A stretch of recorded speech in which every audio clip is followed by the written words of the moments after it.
Hello everybody, this is Craig Bennett from Tech Reviews and Help, and this is the part 2 on how to protect your computer from your child, another person, or whomever that's using your accounts. Please look at part 1, and that will explain how to set up their accounts. It doesn't get too far in, it just gets right into the basics. It covers from Windows 8 to Windows 7. Windows 8 is just basically you just go through the control panel method. Anyways, now we're going to go into the parental control. And what you do is select the account that you want to set up the parent control on. Set up the parent control button. Select the actual account that you want to set the parent control on. It has to be a standard account. And afterwards, again, sorry about my computer being slow, but while I'm recording this, a lot of my processing power is going to recording this, so it's doing multiple things at once. Turn on the parent control, and the cool thing with the parent control is you can select the time limits.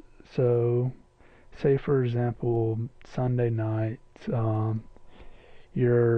it's school night, and before I get too far in any of these selections, this will come up or something similar. Just select OK. It's just saying that if there's certain games installed within the partition, then you will not be able to control that. But for the most part, almost every single computer out there has a FAT file or a FAT drive, and it's most likely not affected by your kid. So I mean, your kid could put something on there, but I would say about a 99% chance they didn't do anything with that, and that's just how the computer was set up. Anyway, say Sunday night is a school night, and you know your kid has a test every Monday, so at noon select it, and that means that, or there you go, at noon. By 11 o'clock, I think it does give a warning. I'm not 100% sure about that, but by noon it will kick them off. It will automatically log them off, and it will not allow them to log on. You can do this, say for example they're grounded for a couple weeks or a week. You can do that. Say they're grounded up to Wednesday or whenever. You can select Sunday through Wednesday, and that means by Thursday they can log on, but you need to come back in here and allow them back in. This is more for if a child is going to school or whatever. You can set these settings, that way they're not all the way up on a computer 10, 11, 12 o'clock, 1 in the morning, and so on. Because be honest, if a child's in school and they're on average school, they're not homeschool, but they're like an average, they have to go on the bus at 6 in the morning, they don't need to be on a computer 2, 3 in the morning. You might want to leave it open where they can get on a computer an hour before they go to school. That way if they got to print something off, just keep that in mind, and that's always a personal parenting skills. So after you set that up, if you want to set that up, you can go to the gaming, and the gaming has 3 choices. You can say if whomever the user is, again 123, which is the username, play games. You can select no, and that means that if it detects a game, they can't play it at all. Select yes, and they can play some games. Set game ratings. That's very important for you to do that first. And when this comes up, it'll show a ESRB rating, which is, in fact, it gives you a description right here. You can select block games with no ratings, allow games with no ratings. Usually games with no ratings tend to be online games, but there is some actual games you gotta download and install that's not online, that has no ratings. Kind of like movies out there. There's some movies with no ratings, but majority of them do have ratings.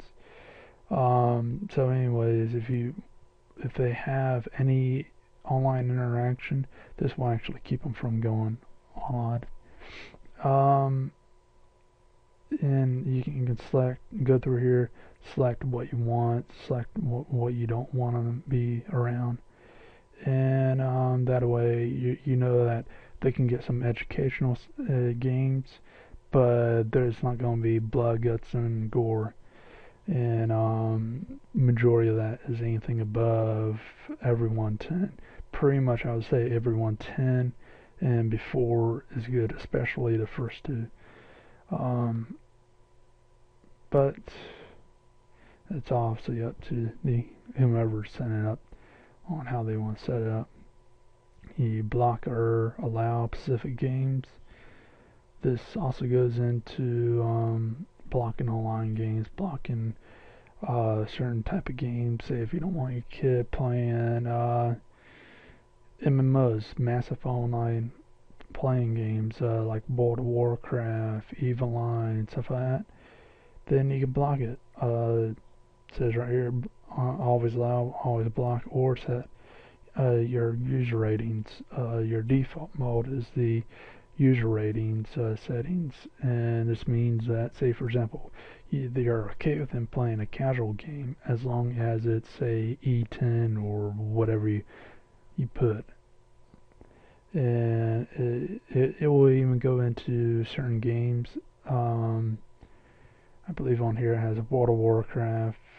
You can say always block or whatever it may be. And that means if it detects that piece of software opening up, it will say you can't do it without administrator rights. So,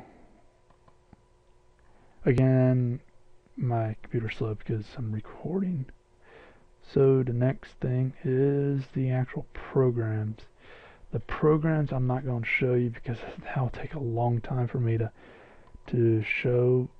And if you're trying to jump around, instead of hitting the back button, you can hit the up here. If I want to go back to the things I can block, I'd hit that using control. If I want to go back to control panel, I can click that. It will take me to control panel. So just keep that in mind.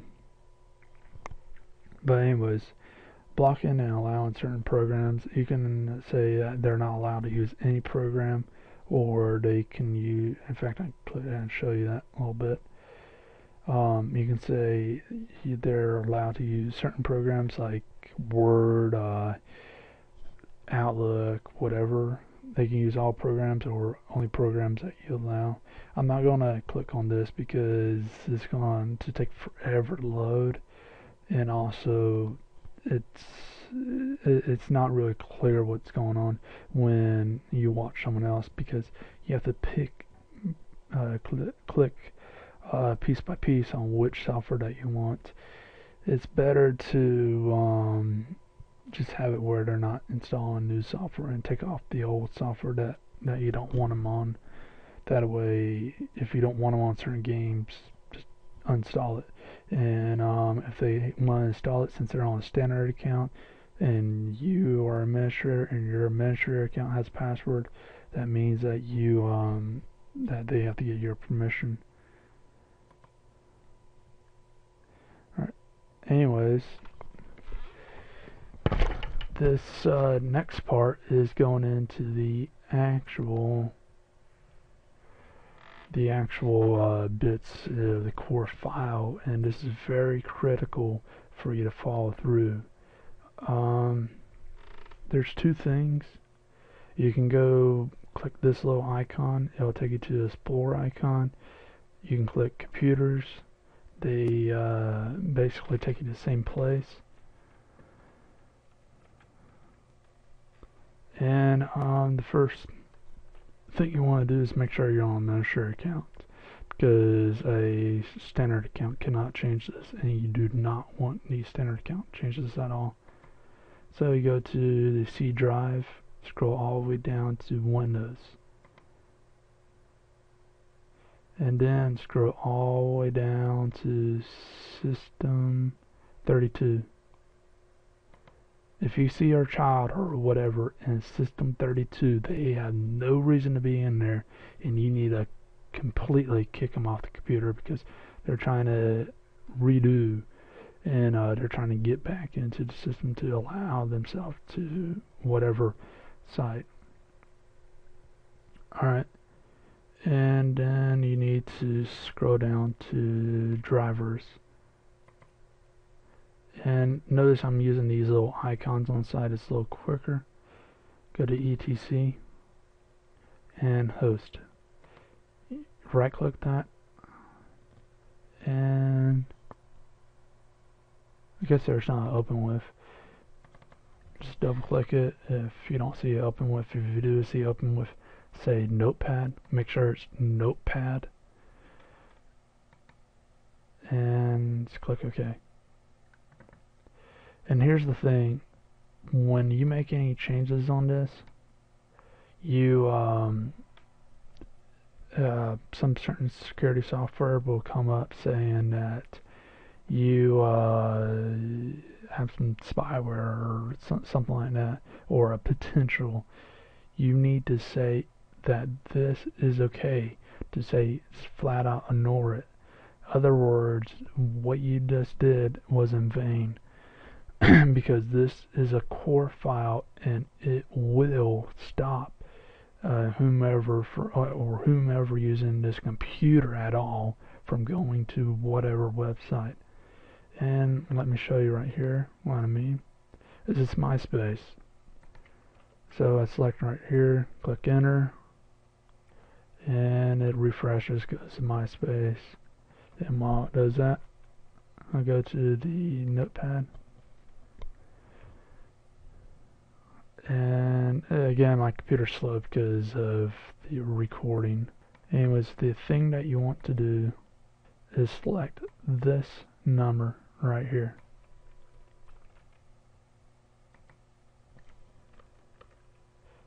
Press enter twice below everything. Paste it, and you can see where it refresh into that because we haven't blocked it yet. And just select myspace.com. Simple as that. And the thing is don't put myspace.com, or don't put MySpace login or myspace.com/login/whatever. Just put myspace.com. Then below it, copy that. Press enter. Paste it. And it doesn't matter if there's a little gap between these. I don't really like there being a gap.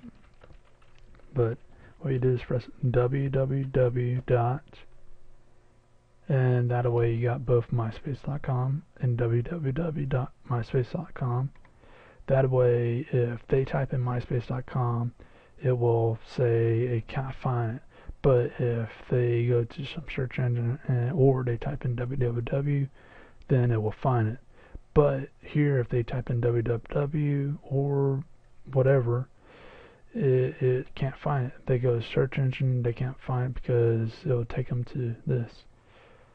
So I'll show you that in a second. Just simply save it, and we should see something pop up here saying that there's a change in the core file. And let's make sure that there you go. You can see right here it saw a threat, and you just need to tell it it's okay. Just say allow and apply, and close that. And just make sure, try to save it one more time, and let's try it again. It could, I probably have to close Chrome and reload Chrome. Yeah, I do have to close Chrome and reload Chrome. So that's one thing to keep in mind.